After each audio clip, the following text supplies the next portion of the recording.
Mateus capítulo 9, versos 35 a 38.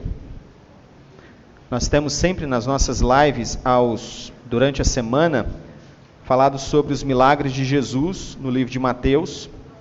Os irmãos que estão acompanhando e aqueles que não estejam acompanhando, né? Faço votos aí que todos estejam acompanhando, compartilhando, para que mais pessoas possam estar participando, ouvindo e sendo fortalecido dia a dia no nome de Jesus. Mateus capítulo 9, finalzinho do capítulo 9, verso 35 a 38, há um resumo de Mateus, do apóstolo Mateus aqui, a respeito do ministério, da obra do Senhor Jesus Cristo. Mateus 9, verso 35. Gostaria de te incomodar só um pouquinho a mais, se colocar em pé neste momento, para que possamos ler todos juntos esse texto. São apenas 4 versículos, queremos ler em voz audível, todos juntos. Vamos lá? E percorria Jesus todas as cidades e povoados, ensinando nas sinagogas, pregando o evangelho do reino e curando toda sorte de doenças e enfermidades. Vendo ele as multidões, compadeceu-se delas, porque estavam aflitas e exaustas, como ovelhas que não têm pastor. E então se dirigiu a seus discípulos: a seara, na verdade, é grande, mas os trabalhadores são poucos. Rogai, pois, ao Senhor da seara, que mande trabalhadores para a sua seara. Amém. Feche seus olhos, vamos orar mais uma vez. Deus, que a palavra do Senhor possa penetrar o nosso coração, e aquilo que precisa ser trabalhado e tratado em nós, o Senhor esteja realizando nesta noite, neste momento, para a honra e para a glória do Senhor Jesus. Amém. Podem se sentarem, meus amados. Amados, o ser humano ele é capaz de dar a própria vida por uma causa. Chamou muita atenção o filme que eu assisti, né, Até o Último Homem, que retratava a história de um homem que ia à guerra na Segunda Guerra Mundial, mas que não queria usar arma. Então ele se tornou ali com direito até de fazer um filme sobre a vida dele, porque de fato ele estava decidido, por convicções pessoais. A corte militar dos Estados Unidos se reuniu na época e considerou que não poderia violar a consciência daquele homem, já que ele não queria levar a sua arma, então ele não seria obrigado a pegar em armas. Mas ele então pegou a fé em Deus, de ser um instrumento nas mãos de Deus. Mas na parte que eles mais trabalham, né, que Hollywood sempre trabalha a parte da violência, do sangue, daquela coisa assim forte, que chama atenção para dar audiência, havia os japoneses. Estes homens, que mesmo quando estavam se rendendo, eles eram capazes de cometer suicídio, abrindo granadas e explodindo junto com um soldado americano, com um soldado inimigo naquele momento. E me chamou a atenção outro filme que eu assisti há muito tempo atrás. Ele conta as duas versões: a invasão americana na ilha de Okinawa, no Japão, e depois a versão do lado japonês, como os japoneses reagiram à chegada dos americanos naquela ilha. E uma das coisas características que era ensinado para eles ali: você vai dar vida pelo seu país, você vai dar a sua vida até o último sangue, se preciso for, abra uma granada, se exploda com eles. E eles, a grande maioria, realmente seguiu estas ordens, e daí que vem aqueles kamikazes, né, aqueles pilotos que com um avião se jogava no alvo, repleto de bombas, de coisas. Eles se jogavam no alvo, se matavam, e eram conhecidos realmente como pilotos capazes de morrer por uma causa, de morrer por uma obra. Eu fico perguntando, será que vale a pena? Será que valeu a pena para essas pessoas que deram a sua vida por uma causa de guerra naquela circunstância? Será que eles foram salvos por causa disso? Será que isso agradou a Deus a tal ponto de receberem a sua salvação? Atos, capítulo de número 20, fala do encontro de Paulo, missionário, servo do Senhor. Quando ele encontra os presbíteros da igreja de Éfeso, ele diz: olha, muito provavelmente vocês não vão ver mais o meu rosto, porque eu estou indo para Jerusalém, e eu não sei o que vai acontecer lá, senão que o Espírito Santo me afirma expressamente cadeias e prisões. Paulo era, naquele momento, como este homem, capaz de dar a sua vida, porque o Espírito Santo já havia advertido ele: o prenderão, você será preso, acontecerá coisas ruins com você. Mas Paulo, naquele momento, por mais que os presbíteros chorassem ali, e talvez até alguns se arriscassem a dizer: Paulo, não faça isso, eles sabiam que tinha que ser feito, que o servo do Senhor deveria estar pronto a dar a sua vida pela causa do Evangelho. Por quê, meus irmãos? Porque aprendemos com o nosso Senhor Jesus Cristo. Quando ele está percorrendo as cidades e povoados, ensinando nas sinagogas, ele está fazendo o quê? Ele está pregando o Evangelho do Reino. Ele está anunciando o Evangelho do Reino de Deus para as pessoas. E não foi nenhuma nem duas vezes que tentaram prender a Jesus, ou tentaram pegar Jesus à força, ou então tentaram pegar pedras para atacar Jesus. Em um dado momento, na própria cidade de Cafarnaum, levaram para um determinado lugar, para que fosse apedrejado, mas diz o texto que ele, se livrando deles, conseguiu escapar. Mas esse Jesus era alguém que estava enfrentando perigo contra a sua própria vida e contra a vida dos seus próprios discípulos. Por isso que quando ele faz a oração sacerdotal, ele louva a Deus por todos aqueles que o Pai havia dado para ele, porque nenhum deles se perdeu, nenhum se perdeu pelo caminho. Então, Jesus é o nosso grande exemplo daquele que entregou a sua própria vida por nós. E nos fez uma pergunta: você está disposto também a entregar a sua própria vida pelo irmão? Então, se existe um povo capaz de entregar a sua vida por algo, são os cristãos. Morrer pelo amor. Por isso o tema da nossa mensagem é: até a própria vida pelo Evangelho de Deus. Que eu esteja disposto a entregar até a minha própria vida pelo Evangelho de Deus. Quando nós vamos ler no primeiro versículo, nós vamos ver que Jesus ele estava cumprindo claramente a sua missão.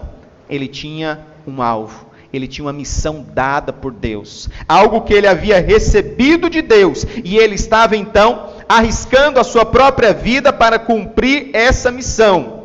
Pois ele percorria todas as cidades e povoados, ensinando nas sinagogas, pregando o Evangelho do Reino e curando toda sorte de doenças e enfermidades. Talvez você dizer: pastor, mas como que isso gera risco para eles?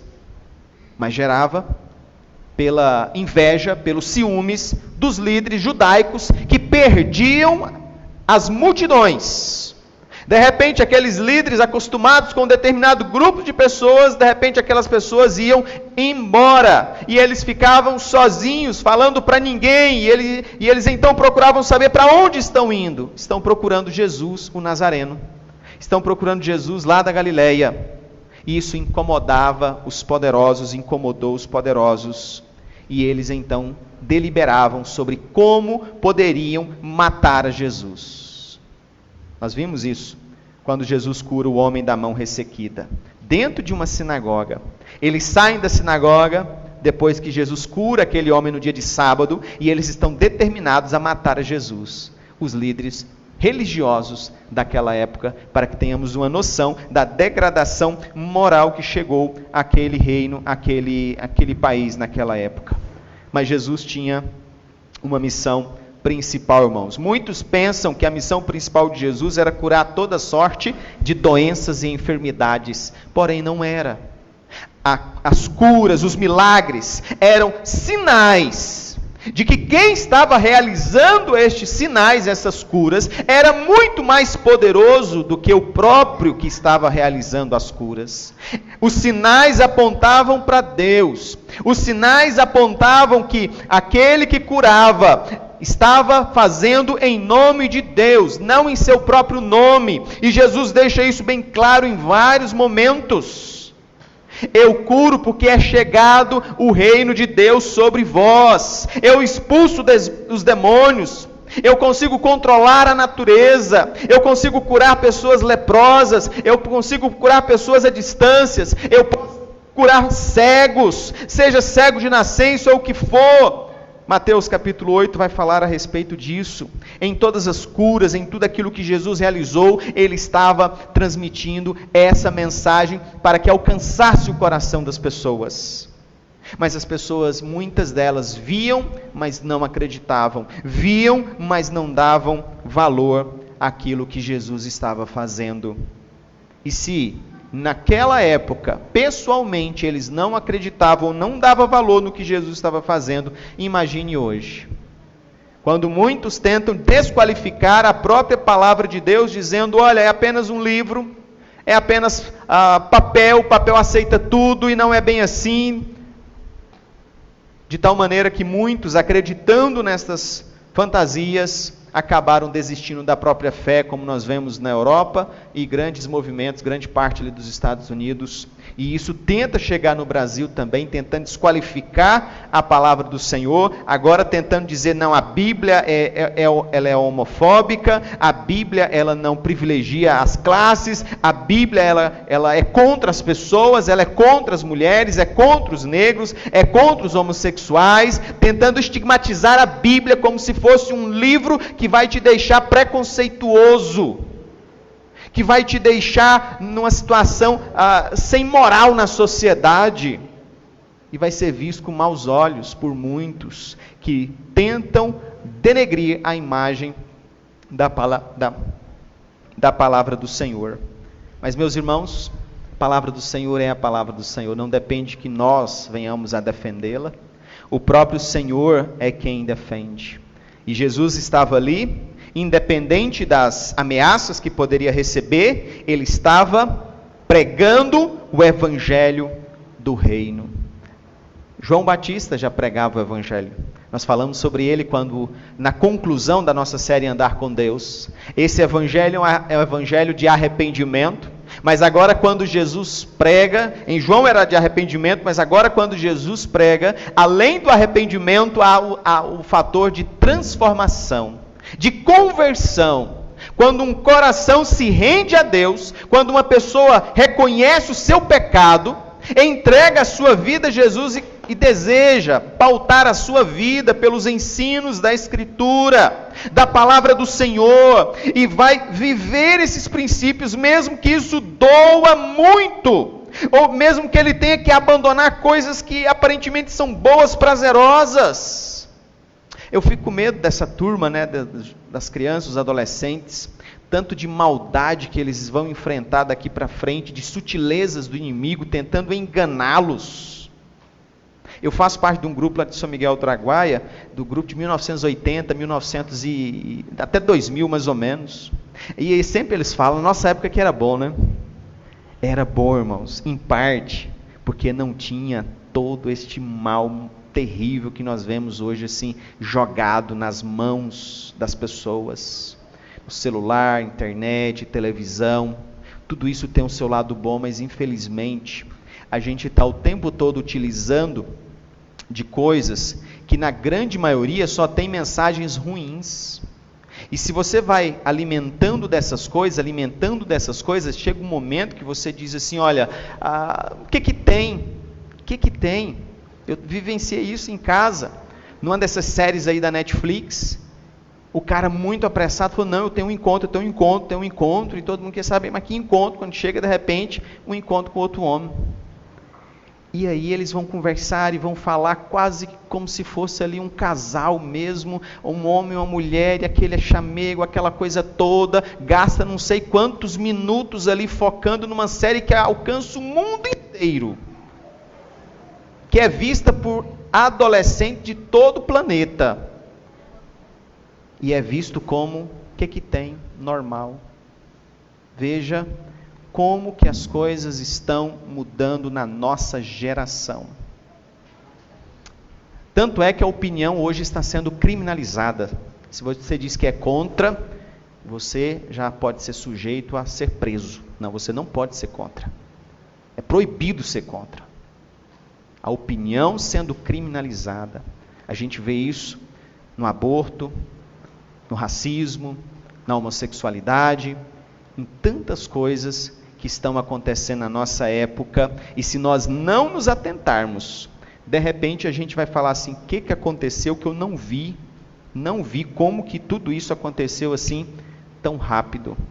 Nós precisamos estar atentos ao que o inimigo está planejando nos nossos dias. E nós só conseguimos, irmãos, acabar com as trevas levando a luz. Não tem jeito. Por mais que a defesa radical de certos pontos, eu vou me tornar então um ativista. Tudo bem, você até pode se tornar um ativista, mas isso não vai resolver o problema. Vai ajudar, que vai ter uma pessoa que vai demonstrar ali a sua opinião, dizendo, não, eu sou contra essas coisas que estão aí. Mas aquilo que realmente vai transformar a sociedade é o Evangelho do Senhor Jesus. Pois Ele tocando nesses corações fazem com que eles mudem completamente. Transformem a sua perspectiva. Mude completamente. Eu estava acompanhando a história de uma dessas ativistas que era feminista, que foi uma tal de Sara. Ela foi até para a Ucrânia para ser treinada para ser abortista, feminista, roxa, daquelas de colocar álcool no fogo, com isqueiro na mão e dizer, vou tocar fogo se você não respeitar a minha opinião. Veja bem, jogava álcool no rosto, no corpo, nua, com isqueiro na mão, dizia, eu vou tacar fogo se você não respeitar a minha opinião. Eu sou o que sou, pronto, acabou. Ela abandonou essas práticas. E agora é pró-vida. Pró-vida. Defende a vida, porque Deus abriu os olhos dela para ver o que ela estava fazendo de fato. As defesas dela eram todas errôneas. Ela viu que estava sendo simplesmente uma massa de manobra na mão de outras pessoas poderosas que queria usar este movimento ao seu bel prazer. É preciso levar o Evangelho do Senhor Jesus. Dia 20, vai ter uma live da Igreja Presbiteriana do Brasil com diversos pregadores. E meu pensamento é montarmos uma estrutura de todas as nossas redes sociais, para usar as nossas redes como receptores e transmissores dentro de Porongatu. Se fizermos isso, irmãos, se a gente conseguir alcançar 1.000 pessoas, 2.000 pessoas, vai ser muito. Mas se não fizermos isso, não vamos alcançar nem 100 pessoas dentro de Porongatu. Então, se nós fizermos algo, nós vamos conseguir utilizar um movimento que todas as igrejas estão se organizando para ser um momento assim de levar a palavra do Senhor durante um domingo inteiro, se eu não me engano, acho que é domingo. Nós precisamos apoiar esse tipo de iniciativa para que o Evangelho do Senhor Jesus chegue nesses corações. Deus vai fazer a obra. Isso tem um resultado muito maior do que sermos ativistas sociais. Se nós formos verdadeiros pregadores da palavra do Senhor, como o próprio Senhor Jesus Cristo. Ele tinha uma missão clara. E nós vemos a partir do versículo 36, que ele participava do sofrimento das pessoas. Veja aí, vendo ele as multidões, compadeceu-se delas porque estavam aflitas e exaustas, como ovelhas que não têm pastor. Essa expressão que está lá no Antigo Testamento denota realmente um povo perdido, um povo sem uma direção, sem um apoio. Não é a nossa realidade hoje? Uns olham para o Ministério da Saúde e se sente perdido. Uns olham para o presidente e se sente perdido. Uns olham para o nosso governador e se sente perdido. Uns olham para o prefeito e se sente perdido. Realmente o povo fica sem saber o que fazer, porque cada um está defendendo uma ideia, um ponto de vista, cada um se agarrando ali naquilo que acredita. Então o povo está exausto. Muitas pessoas começam já a ter crises de ansiedade dentro da sua própria casa, sem poder sair de casa, sem poder saber o que está acontecendo realmente neste mundo. E só notícias de morte, de violência, de tantas coisas ruins acontecendo. As ovelhas estão perdidas e desorientadas. Jesus se compadece delas. A mensagem que eu trago é: nós estamos nos compadecendo do sofrimento das pessoas? Será que nós realmente temos gastado mais tempo do que o normal para orar, para jejuar, para interceder, para clamar a Deus por essas pessoas? Se não, irmãos, o apelo que eu faço é que essa semana nós possamos nos mobilizar de maneira diferente. Pelo amor de Deus, nós precisamos entender que estamos diante de uma luta espiritual. Já percebeu quantas pessoas estão impedidas de receber o evangelho de uma visita, de uma oração? Quantas estão morrendo? Quantas igrejas estão com acesso limitado? Quantas pessoas estão reclusas dentro de casa? Quantas pessoas estão sem poder ouvir a palavra do Senhor? Como não tem internet, uma rede social, os meios de comunicação, ficam ali restritas ao seu lar, e por causa disso não ouvem, não recebem uma visita, não tem alguém que vá lá pregar o evangelho do Senhor Jesus a essas pessoas. Hoje nós temos aqui na nossa região uma situação melhor de tecnologia, mas vá para esses lugares mais distantes, vá para as tribos indígenas, por exemplo. Eles estão sendo cada vez mais isolados, tirando o contato das pessoas, do missionário, e deixando eles lá isolados, para protegerem a sua saúde, mas ao mesmo tempo, para perderem a oportunidade de ouvir o evangelho do Senhor Jesus. Então isso precisa fazer com que nós nos preocupemos, isso precisa fazer com que nós tenhamos mais coragem e iniciativa de fazermos mais do que aquilo que nós estamos acostumados. Mês passado nós distribuímos algumas cestas básicas, e eu fiquei muito feliz. Eu gosto de brincar em porcentagem, né? Nós aumentamos em 600% a quantidade de cestas que nós distribuímos no mês, porque geralmente a gente distribui uma cesta, né? Então distribuímos 6, significa que aumentamos em 600%. É bom número, né? E quem sabe esse mês a gente consiga aumentar em 50% em relação às 6 cestas. Então, irmãos, nós devemos, no mínimo, agir. No mínimo, fazer algo para levar a palavra do Senhor a essas pessoas, porque Jesus deixa claro, aqui no versículo 37 e 38, ele se dirige aos seus discípulos e diz: a seara, na verdade, é grande, mas os trabalhadores são poucos. Rogai, pois, ao Senhor da seara, para que mande trabalhadores para a sua seara. E geralmente lemos o texto e pensamos assim: é só os apóstolos, né? Só eles. E não é só eles. Mas a intenção de Jesus aqui é que quando estes homens, eles oram e diz: Deus, envia trabalhadores, de repente Deus fala conosco: eu estou enviando você. Como naquele momento que eles estavam diante de uma multidão, num lugar deserto, não tinha nada para comer. Os discípulos chegam para Jesus e dizem: Jesus, manda eles embora, porque é muita gente, mais de 5.000 pessoas, entre mulheres e crianças, deve ter umas 10.000 pessoas, como que nós vamos alimentar todas elas? Mande-as embora. Jesus diz: o que vocês têm aí? De tudo, irmãos. Olha que coisa terrível, 5 pães e 2 peixinhos. Não tinha nada, absolutamente nada. Então Jesus diz para eles: dai vós de comer a essas pessoas. Foi quando eles trouxeram os 5 pães e 2 peixinhos, e Jesus os abençoou e multiplicou, e mais de 5.000 pessoas comeram e se fartaram. Talvez comeram o melhor pão da vida delas e o melhor peixe da vida delas. Que Deus faz com gosto. Lembra lá do transformação da água em vinho? O melhor vinho? Por que não dizer o melhor pão, o melhor peixe? Tudo entregue por Deus, quando nós nos colocamos nas mãos do Senhor. Talvez você pode dizer, mas quem sou eu, pastor? O que eu posso fazer? Mas nunca esqueça que sempre tem alguém muito abaixo de você que olha para você e te inveja pela vida boa que você tem, pela boa condição que você tem. Geralmente a gente costuma nos comparar com alguém que tem mais, né? Mas olhe para as pessoas que necessitam, que tem que às vezes arrastar um carrinho nesse sol quente. Hoje eu levei meus meninos, acho que foi hoje mesmo, a cabeça está até meio, para andar na hora do almoço no sol quente. E ele está reclamando, né? Eu falei, reclama para você ver. Vai ver quem está trabalhando o dia todo, né? Nesse sol. Pergunta para o tio Zé Pedro. Trabalha aí no sol quente de Porongatu. Então nós precisamos, irmãos, olhar para a necessidade das pessoas.